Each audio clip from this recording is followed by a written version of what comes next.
Après avoir vu les philosophes que nous connaissons à travers les séquences sur l'histoire de la philosophie, découvrons maintenant, toujours à partir de la peinture de Raphaël, quelques philosophes de l'Antiquité jamais abordés jusqu'à présent.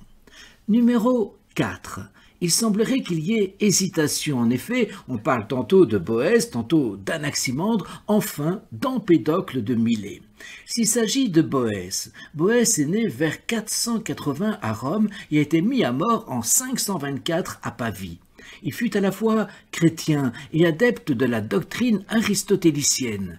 Pédagogue, il est l'inventeur de la quadruple voie pour désigner l'apprentissage de l'arithmétique, de la géométrie, de la musique, de l'astronomie, qui devait suivre la triple voie, à savoir la grammaire, la dialectique et la rhétorique. S'il s'agit d'Anaximandre, Anaximandre est un philosophe grec né vers -610 et mort en -546. Il eut Pythagore comme élève. Il a tenté de donner une explication tout à fait scientifique du monde. Enfin, s'il s'agit d'Empédocle, c'est lui qui a parlé des deux principes qui régissent cycliquement l'univers, l'amour, force d'unité, et la haine, force de division. Il a aussi évoqué les 4 éléments fondamentaux, l'eau, la terre, l'air et le feu. Numéro 5. Averroès. Averroès figure dans ce tableau pourtant intitulé « École d'Athènes ». Or, Averroès est né en 1126 et il est mort en 1198. Ce serait oublier qu'Averroès est très estimé des scolastiques, les philosophes chrétiens du Moyen-Âge, qu'il appelle le commentateur du philosophe par excellence, Aristote. Il a donc tout à fait sa place dans cette fresque de Raphaël. Là encore, une hésitation, ou Antisthène ou Xénophon.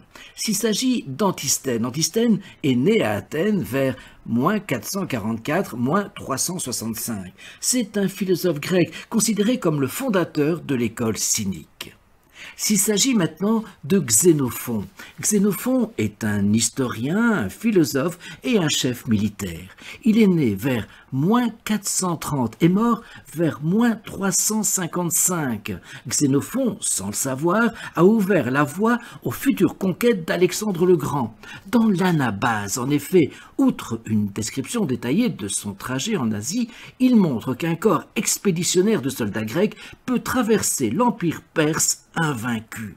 La campagne d'Agésilas en Asie mineure confirme d'ailleurs la fragilité de l'empire perse.